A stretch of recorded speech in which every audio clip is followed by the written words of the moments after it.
Larger than Earth, certainly, higher than the sky, more unfathomable than the waters is this love for this man. Wow. Okay, let's dive right into this explainer. Those profound words, they were written over 2 millennia ago. Just imagine the ambient sounds of traditional Carnatic music pulling us straight back in time as we hear that. Because you see, this isn't just poetry. It's a living, breathing window into human emotion from an incredibly distant past.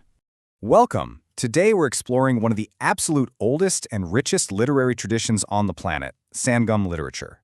This is basically our poetic window into ancient Tamilakam. And we're talking about a thriving, deeply sophisticated, and totally globally connected society here. So let's step back into a civilization that's honestly just as fascinating as it is historically significant. To ground us in time, we're looking at a roughly 600-year window, spanning from 300 BCE to 300 CE, what's known as the classic Sangam age. And right smack in the middle of that, around the 1st century CE, we see something pretty incredible: the absolute peak of Roman maritime trade. So this wasn't just a time of profound cultural and poetic output, right? It was a period of massive economic expansion and intense global networking. Section 1. The concept of Tanai, poetry mapped to landscape. So to really grasp how these ancient people viewed their world, we absolutely have to understand this concept of Tinai. Now, a Tinai wasn't just a physical spot on a map you could go visit. It was more like a profound emotional landscape. It's this incredible framework where human experiences like love, longing, patience, or separation were perfectly mirrored by the natural world around them. Basically, the ancient Tamils categorized their entire world into 5 distinct landscapes, literally matching external geography with internal human psychology. How cool is that?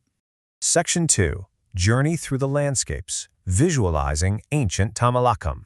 Let's begin our journey way up in the high altitudes of the Karinji. Picture this: mist-shrouded mountain landscapes, cascading waterfalls, and rolling hills just absolutely covered in vibrant wildflowers. In Sangam literature, Karinji is the domain of skilled hunters and tribal communities. And emotionally, this mist-hidden, secretive landscape perfectly represents the midnight meetings of lovers. Descending from those mountains, we step into the Mulai. These are the dense, lush, and incredibly vibrant forests. This landscape fostered a super peaceful, pastoral life for ancient cattle herders and forest dwellers.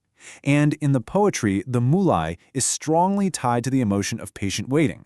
You know, kind of like a family patiently waiting for a loved one to finally return from a long, arduous journey through the deep woods. Moving on, we hit the Marutam. These are the incredibly fertile farmlands. Think golden rice fields and bustling agricultural villages, all nourished by river-fed cultivation. This was really the agricultural backbone of the entire civilization. So here, settled life, farming, and all the day-to-day complexities of domestic relationships and village society take center stage.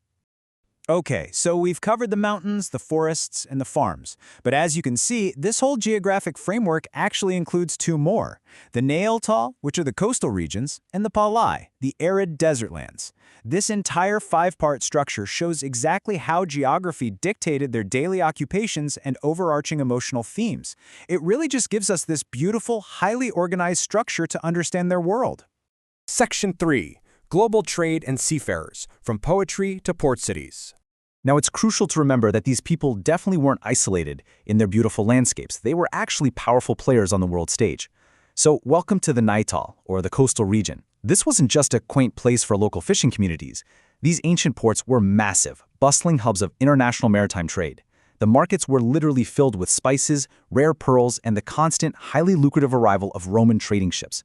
I mean, just think about how staggering that is. Ancient Romans navigating thousands of miles across open, dangerous oceans to South India just for pepper and pearls, well over 2,000 years ago.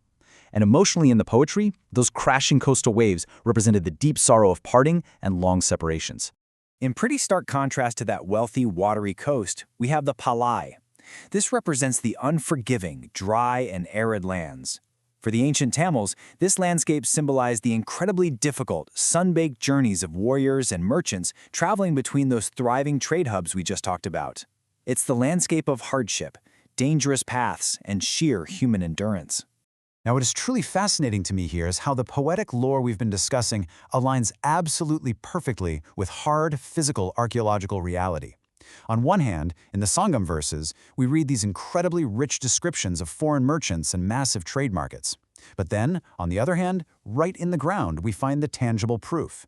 We're talking actual Roman coins, distinct foreign influences, and ancient urban structures literally excavated from the earth. So it wasn't just poetry, guys. It was actual documentary evidence of their lives. Let's actually look at some of that specific evidence. We've got museum-sourced artifacts from major archaeological sites like Kiladi, Arakamedu, Kurumanal, and Additionaler. The abundant terracotta pottery, the remnants of advanced ancient architecture, and definitive proof of Roman trading ships, all of it confirms the immense wealth of this era. These excavations prove beyond a shadow of a doubt that this highly organized, globally connected society was 100% real. Section 4. An enduring cultural legacy. The timelessness of Sangam literature. Let's pull all of this together now. Just listen to this translation. What is my mother to yours? How is my father related to yours? Yet, like red earth and pouring rain, our loving hearts have mingled. Man, that is just beautiful. We were reminded here that beneath all the history, the global trade, and the complex geography, the raw human emotions captured by these ancient poets remain completely universal. Their insights into love, nature, and community honestly haven't aged a single day. So I'm going to leave you with this provocative thought to ponder. How does a 2,000-year-old literary tradition, one so uniquely mapped to ancient physical landscapes, continue to shape vibrant Tamil culture and our broader understanding of global world heritage today? The echoes of the Sangam era are very clearly still with us, proving that when we connect our inner lives to the world around us, the impact can literally last for millennia. Thank you so much for joining me in this explainer, and keep exploring.